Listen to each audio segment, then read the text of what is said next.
ഈ രോഗിയുടെ വയറ്റിൽ കത്രിക കുടുങ്ങിയ സംഭവം അതാണ് വലിയ തോതിൽ ചർച്ചയാക്കപ്പെട്ടത്. അതിനെ ഡോക്ടർമാർ നിസ്സാരവൽക്കരിച്ചുകൊണ്ട്, അതായത് അങ്ങനെ ഒരു കത്രിക വയറ്റിൽ കുടുങ്ങിയാലൊന്നും സംഭവിക്കുമായിരുന്നില്ല എന്ന മട്ടിലൊക്കെയുള്ള പ്രതികരണം കൂടി വന്നതോടുകൂടി അതിൽ വലിയ പ്രതിഷേധമാണ് ഉണ്ടായത്. എന്തായാലും സ്വകാര്യ ആശുപത്രിയിൽ ചികിത്സ തേടുകയും അങ്ങനെ ഉഷയുടെ വയറ്റിൽ കുടുങ്ങിയ കത്രിക പുറത്തെടുക്കുകയും ചെയ്തിട്ടുണ്ട്.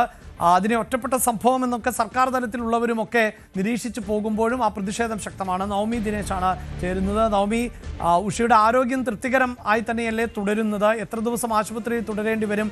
അതിൽ വ്യക്തതയുണ്ടോ? എന്താണ് മറ്റ് സാഹചര്യങ്ങൾ?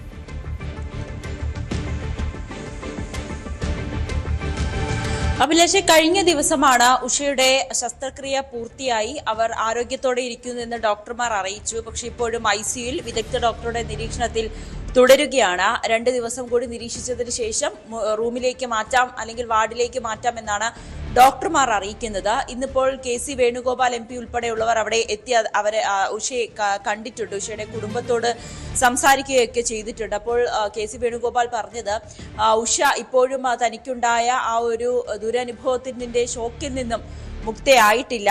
ഇപ്പോൾ അമൃത ആശുപത്രിയിൽ നിന്ന് നന്നായിട്ടുള്ള പരിചരണം തന്നെയാണ് ലഭിക്കുന്നത്. അതോടൊപ്പം തന്നെ അന്വേഷണത്തെ, സർക്കാരിന്റെ ഈ ഒരു അന്വേഷണത്തിൽ ഈ ഡോക്ടർക്കെതിരായിട്ടുള്ള ഒരു കാര്യമോ റിപ്പോർട്ടിൽ ഉണ്ടായില്ല, അന്വേഷണ റിപ്പോർട്ടിൽ ഉണ്ടായിട്ടില്ല. അതിനെതിരെയൊക്കെ രൂക്ഷമായി KC വേണുഗോപാൽ വിമർശിക്കുകയും ചെയ്യുന്നുണ്ട്. വെള്ളപൂശാനുള്ള നടപടി മാത്രമാണ് റിപ്പോർട്ട് തേടുക എന്നുള്ളത്. സിസ്റ്റത്തിന്റെ ഫെയിലിയർ ആണെന്ന് പറയുമ്പോൾ അത് നികത്തേണ്ടതിനെ ചൂണ്ടിക്കാട്ടുന്നതിന് പകരം വിചാരണ ചെയ്യുന്ന സ്ഥിതിയാണ് ഇപ്പോൾ നടക്കുന്നതെന്ന് കൂടി KC വേണുഗോപാൽ രൂക്ഷമായി വിമർശിക്കുകയും ചെയ്തിട്ടുണ്ട്. അതിനിടെ ഉഷയുടെ മകൻ രംഗത്തെത്തി ഈ സർക്കാരിന്റെ നടപടി, ഈ റിപ്പോർട്ട് തേടി. റിപ്പോർട്ടിൽ ഡോക്ടർക്ക് പിഴവ് സംഭവിച്ചില്ല എന്ന് റിപ്പോർട്ടിൽ പറയുന്നു. കേസെടുത്തത് പോലും ഡോക്ടർക്കെതിരെ കേസെടുത്തില്ല. ആ തരത്തിലൊക്കെ ഈ കേസിനുമായി ബന്ധപ്പെട്ട് അല്ലെങ്കിൽ തന്റെ അമ്മ അനുഭവിച്ച ദുരിതങ്ങൾക്കൊന്നും ഇതുവരെയും നീതി ലഭിച്ചിട്ടില്ല എന്നുകൂടി മകൻ പറയുന്നു. ഇവരുടെയൊക്കെ, ഈ സർക്കാരിന്റെ ആയിക്കോട്ടെ അല്ലെങ്കിൽ മന്ത്രിയുടെ ആയിക്കോട്ടെ, നിലപാടുകളും അവരുടെയൊക്കെ അവർ പറയുന്നതും കേട്ടുകഴിഞ്ഞാൽ അമ്മ സ്വയം കത്രിക എടുത്ത് വിഴുങ്ങിയതാണോ എന്ന് തോന്നിപ്പോകുന്നു എന്ന തരത്തിലൊരു പരാമർശം കൂടി വളരെ വൈകാരികമായി തന്നെയാണ് മകനും പ്രതികരിച്ചത്. അമ്മയ്ക്ക് നീതി കിട്ടുന്നത് വരെ, കുടുംബത്തിന് നീതി കിട്ടുന്നത് വരെ ഇതിന്റെ നിയമപരമായി തന്നെ മുന്നോട്ട് പോകും. കൃത്യമായിട്ടുള്ള നടപടികൾ വേണം. ഇത് ഒറ്റപ്പെട്ട സംഭവമായി അവർ പറയുമ്പോൾ പോലും ഇത് 1, 2, 3 ആണോ ഇത്തരത്തിൽ ഒക്കെ സംഭവിക്കുന്നത്? ഇതുപോലെ മുൻപ് സംഭവിച്ചിട്ടില്ലേ? പിന്നെ എങ്ങനെയാണ് ഒറ്റപ്പെട്ട സംഭവം എന്ന് സർക്കാരിനെതിരെ നിസ്സാരവൽക്കരിക്കുന്നത് എന്നൊക്കെ മകൻ രൂക്ഷമായി വിമർശിക്കുകയും ചെയ്തിട്ടുണ്ട്. എന്തായാലും കുടുംബത്തിനും വലിയ അതൃപ്തിയുണ്ട്. ഈ ഇത്രയും വലിയ ഗുരുതരമായിട്ടുള്ള സംഭവം നടന്നിട്ടും 5 വർഷം കഴിഞ്ഞിട്ടും അത് കണ്ടെത്തിയിട്ടും എന്തുകൊണ്ടാണ് ആർക്കുമെതിരെ നടപടിയെടുക്കാത്തത് എന്നൊരു ചോദ്യമാണ് കുടുംബവും ഉന്നയിക്കുന്നത്. നിയമപരമായി തന്നെ മുന്നോട്ട് പോകാൻ അവർ തീരുമാനിച്ചിട്ടുണ്ട്. എന്തായാലും ഉഷയുടെ ആരോഗ്യനില തൃപ്തികരമാണെന്ന് തന്നെയാണ് ഡോക്ടർമാർ പറയുന്നത്. ആശങ്കപ്പെടേണ്ട സാഹചര്യം ഒന്നും തന്നെ ഉണ്ടായിട്ടില്ല.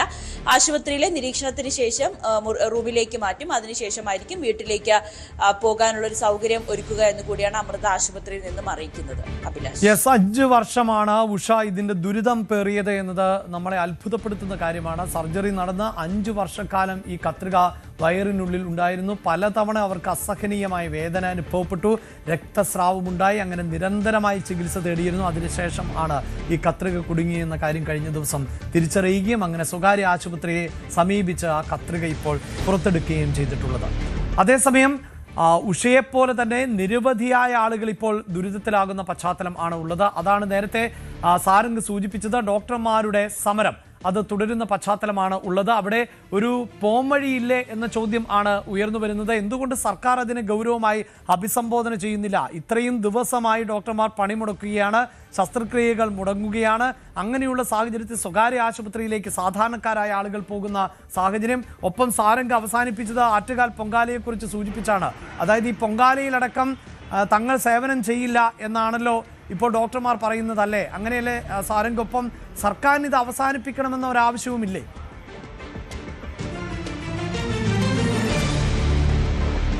അഭിലാഷ്, ഈ സമരത്തോട് മുഖം തിരിഞ്ഞൊരു നിലപാടാണ് ഇപ്പോൾ സർക്കാർ എടുത്തിരിക്കുന്നത് എന്ന കാര്യം വ്യക്തമാണ്. കാരണം ദിവസങ്ങളായി അടിയന്തരമല്ലാത്ത ശസ്ത്രക്രിയകളെല്ലാം മുടങ്ങിയിരിക്കുന്നു. OP സേവനങ്ങളെല്ലാം താറുമാറായിരിക്കുന്നു. അതുമായി ബന്ധപ്പെട്ട എല്ലാ സേവനങ്ങളും എല്ലാം തകർന്നിരിക്കുന്ന ഒരു സാഹചര്യമാണ് മെഡിക്കൽ കോളേജുകളിലെ അവസ്ഥ.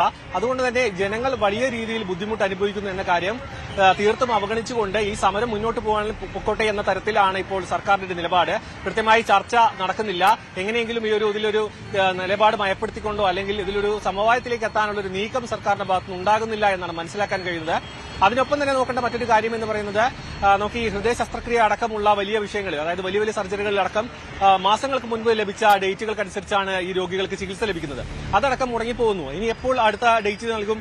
അത് മാത്രമല്ല, ഇങ്ങനെ ഡേറ്റ് വൈകുന്നതിനനുസരിച്ച് ഈ രോഗികളുടെ എല്ലാം ജീവന് തന്നെ ഭീഷണിയാണ്. കാരണം വളരെ വൈകിയാണ് മെഡിക്കൽ കോളേജുകളിൽ ഡേറ്റ് ലഭിക്കുന്നത്. അത് വീണ്ടും വൈകുമ്പോൾ അവർ മരുന്ന് കഴിച്ചുകൊണ്ട് എത്ര കാലം മുന്നോട്ട് പോകും? അല്ലെങ്കിൽ മറ്റു സർജറികളാണെങ്കിൽ തന്നെ സർജറി അനിവാര്യമായിട്ടുള്ള സാഹചര്യങ്ങളിൽ രോഗികൾക്ക് കൂടുതൽ ജീവന് ഭീഷണിയാവുന്ന സാഹചര്യം നിലനിൽക്കുന്നു. പക്ഷേ ഇത് ഡോക്ടർമാർ ദിനംപ്രതി ഈ ഒരു സമരം ശക്തമാക്കുമ്പോഴും അതിനെ കൃത്യമായി അഡ്രസ് ചെയ്യുകയോ അല്ലെങ്കിൽ അതിൽ കൃത്യമായി നിലപാട് പറയുകയോ ചെയ്യാതെ ആരോഗ്യവകുപ്പ് എത്രത്തോളം അവർ മുന്നോട്ട് പോകുമെന്ന് നോക്കിക്കൊണ്ടിരിക്കുകയാണെന്നാണ് മനസ്സിലാക്കാൻ കഴിയുന്നത്. അതിനൊപ്പം തന്നെ ഹാജർ പട്ടിക അല്ലെങ്കിൽ പഞ്ചിങ് ഡീറ്റെയിൽസ് അടക്കം വാങ്ങുന്നു, വകുപ്പ് മേധാവികൾ നൽകാതിരിക്കുന്നു എന്ന തരത്തിലുള്ള ഒരു കൃത്യമായൊരു നിലപാടെടുക്കാതെ സമരക്കാരെ എങ്ങനെ ഇതിൽ നിന്നും പിന്നോട്ട് വലിക്കണമെന്ന മനസ്സിലാക്കാത്ത രീതിയിലാണ് ഇപ്പോൾ ആരോഗ്യവകുപ്പിന്റെ നീക്കം.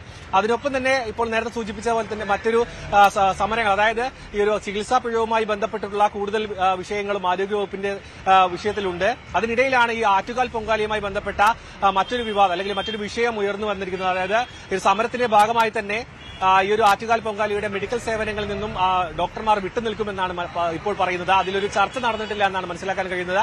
നമുക്കറിയാം, ആറ്റുകാൽ പൊങ്കാലയുടെ സമയത്തടക്കം കനത്ത ചൂടാണ്. ആ സമയത്ത് നിരവധി ഭക്തർക്ക്, ഇവിടെ എത്തുന്ന ഭക്തർക്കും അല്ലാതെയുള്ള വോളണ്ടിയർമാർക്കടക്കം ശാരീരിക ബുദ്ധിമുട്ടുകൾ അടക്കം അനുഭവിക്കുന്ന ഒരു സാഹചര്യം ഉണ്ടാവും. അവരെ ആശുപത്രിയിലേക്ക് എത്തിക്കുക എന്ന് പറയുന്നത് വളരെ ശ്രമകരമാണ്. അതുകൊണ്ട് എവിടെയാണോ ബുദ്ധിമുട്ടുണ്ടാവുന്നത് അവിടെയായിരിക്കും ഈ ഒരു ആരോഗ്യ സേവനം അല്ലെങ്കിൽ മെഡിക്കൽ സേവനം ലഭിക്കേണ്ടത്. അങ്ങനെ ഒരു സേവനം നൽകാനുള്ള ഒരു സിസ്റ്റം ഇല്ല എങ്കിൽ അത് വലിയ രീതിയിൽ ഈ ഒരു ഉത്സവത്തെയും പൊങ്കാല മഹോത്സവത്തിനെ അടക്കം ബാധിക്കാൻ സാധ്യതയുണ്ട്.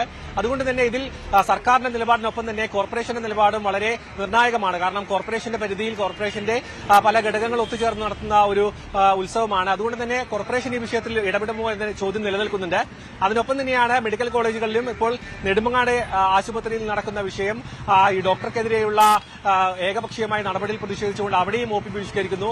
ഡോക്ടർമാർ ഇനി വരുന്ന 26 മുതൽ, അതായത് ഈ ഫെബ്രുവരി 26 മുതൽ ഈ പരീക്ഷാ ജോലികളിൽ നിന്നും മാറി നിൽക്കുമെന്ന് പറയുന്നു. അതായത് ഓരോ ആഴ്ച കഴിയുമ്പോഴും കൂടുതൽ ശക്തമായിക്കൊണ്ട് ഈ ഒരു സമരം കൂടുതൽ അടുത്ത തലത്തിലേക്ക് എത്തിക്കാനുള്ള ഒരു നീക്കമാണ് ഡോക്ടർമാരുടെ ഭാഗത്തുനിന്നുള്ളത്. അവർ മുന്നോട്ട് വയ്ക്കുന്ന ആവശ്യങ്ങളെല്ലാം ന്യായമാണ്. അതിൽ ചർച്ച നടക്കുന്നില്ല. സർക്കാർ കടുംപിടുത്തം കാണിക്കുകയാണെന്നൊരു നിലപാടാണ് ഇപ്പോൾ ഡോക്ടർമാരുടെ ഭാഗത്തുനിന്ന് ഉണ്ടാകുന്നത്. അതുകൊണ്ട് തന്നെ വരും ദിവസങ്ങളിലും ഇതിൽ വലയാൻ പോകുന്നത് രോഗികളും സാധാരണ ജനങ്ങളുമാണ്. അഭിലാഷ്, ഈ സൂചിപ്പിക്കുന്ന പോലെ സാധാരണക്കാരായ ആളുകളെ വലച്ചുകൊണ്ടുള്ള ഒരു പ്രതിഷേധത്തിലേക്കാണ് ഡോക്ടർമാർ പോയിട്ടുള്ളത്. പക്ഷേ അവർ 57 മാസത്തെ കുടിശ്ശിക ലഭിക്കാനുണ്ട് എന്ന് പറയുന്നു. അവരുടെ ആവശ്യങ്ങൾ ന്യായമായിരിക്കാം. ഒപ്പം അവർ ചെയ്യുന്ന ജോലി സമയത്തെ സംബന്ധിച്ച് അവർക്ക് പരാതിയുണ്ട്. സിസ്റ്റം മാറ്റേണ്ടതുണ്ട്. അതായത് രോഗി അനുപാതം എന്നത് നമുക്കറിയാം.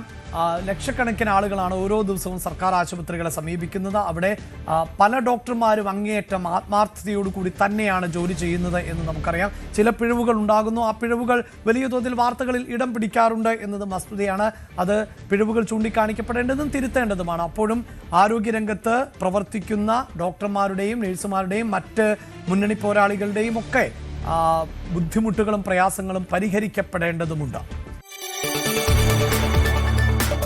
കൂടുതൽ വാർത്തകൾക്ക് news 18 Keralam YouTube channel subscribe ചെയ്യുക.